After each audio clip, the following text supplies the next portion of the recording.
What's going on, people? My name is Jack. Welcome back to another video here on my channel. I produce weekly content based around video editing, videography, and how to make money making videos. Subscribe if that sounds interesting to you. We're still in the quarantine. My hair, I'm going to take a shaver to it. I'm going to take a buzzer to it today because it's getting a little bit out of hand. But I assume anybody in the quarantine for more than a couple weeks is probably related to me right now. And if not, no sweat.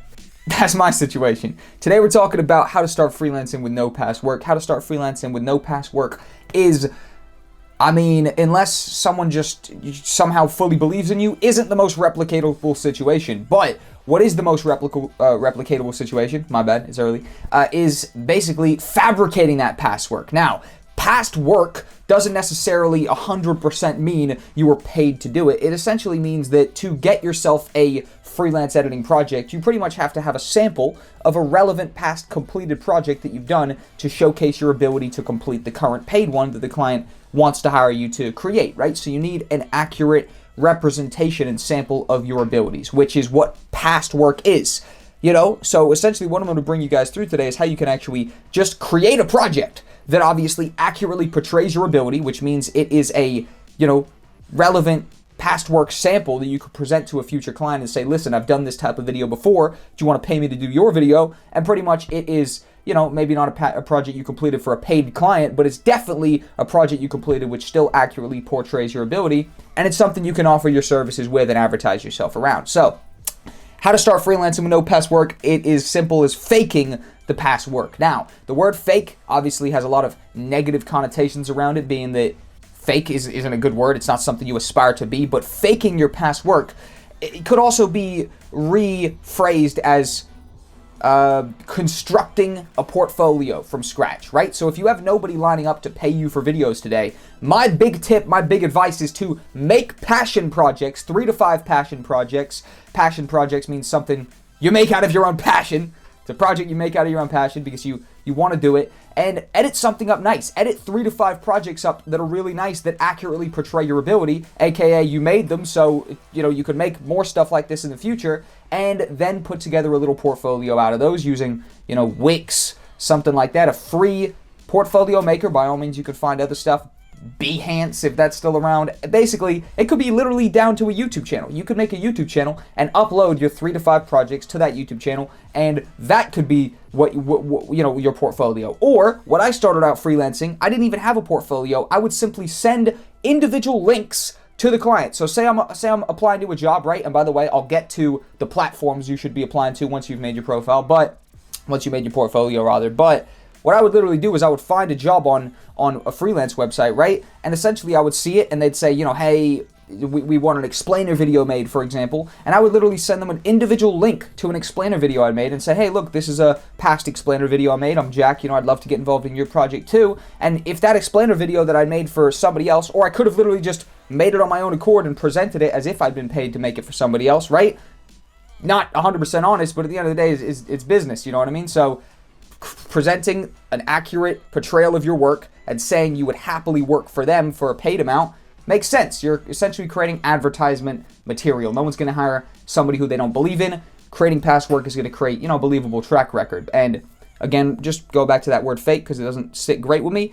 Do not steal other people's shit. Somehow, I've talked about this method in the past, right? And saying, guys, you should fake your past work to build up a portfolio if nobody's calling to hire you, because or else, how the fuck else are they going to hire you? They're not, right?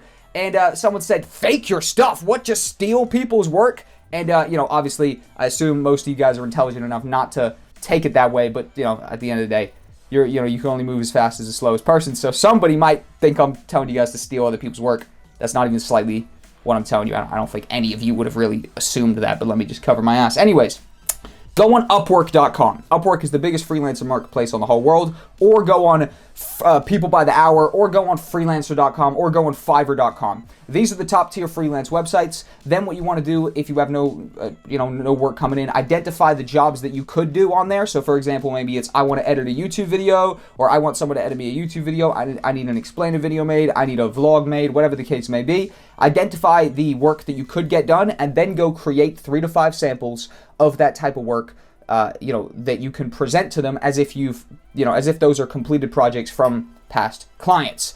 That's the name of the game right there. An alternative method is to work for free.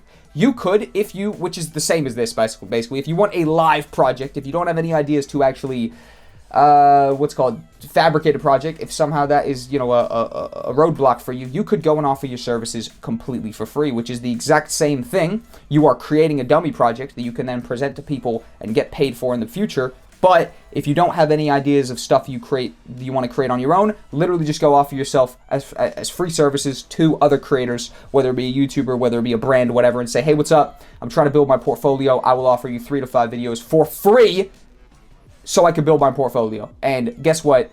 All you got to do is ask 1, 2, 3, or 5 people.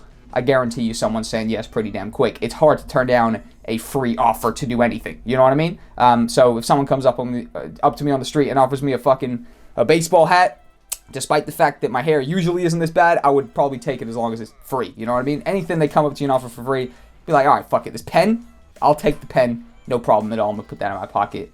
I don't even fucking write. I got my phone. I'm going to write on my phone, but I still took the pen. Not the most sound logic in the world, but it's a good example for 8:50 a.m. in the morning. Thank you guys for tuning into the video. Essentially, to recap, because it has been a little bit all over the place, fake the past work if you don't have it, not stealing people's shit, recreating, aka creating projects that accurately portray your ability that would be something you can, showcase as a sample to a client that would make them be on your side and be like, oh yeah, this person clearly possesses the talent to edit my video. I'm going to now bring you on board because I've seen what you can do. It's the name of the game. You know what I mean? If, you can apply this to every industry. Rarely will you be hired if people can't see what you've done and therefore be on board and believe you can do it for them as well. I had to work for free for my first clubs I filmed, and I filmed over 50 different live events and venues over the course of the past couple years, and I started doing it for free, and then it built up to 30 pound a gig, 50 pound a gig, and now, it's 300 minimum to go film a club, to go film a venue, and it's just been a natural progression. But no one would have ever hired me for 300 to 300 plus if I had never done that initial free work to actually build a track record, right? I don't even know if I did the things. That's the reality. You have to build a believable track record that people buy into and say, you know what, I'm going to bring you on board. I want you to be in my project as well. Name of the game right there. If you don't have past work, fake it. And that's essentially it. Your portfolio could be Wix.com, it could be a YouTube channel, or it could literally be a link to a video. That's what I started with, and it worked absolutely fine. I got plenty of clients. Thank you guys for watching. I've been Jack, at ItsJackCole on Instagram, Facebook, Twitter. Hit me on the Instagram DM. That's by far the place I'm most responsive to. I'm sorry, I would love to be more responsive on the others, but it's not intuitive to me at all. And when I just said that, it seems like I should probably try harder on those as well. So, I'm going to go try harder on my other social medias. Take it easy, guys. Have a nice day. Peace to the out.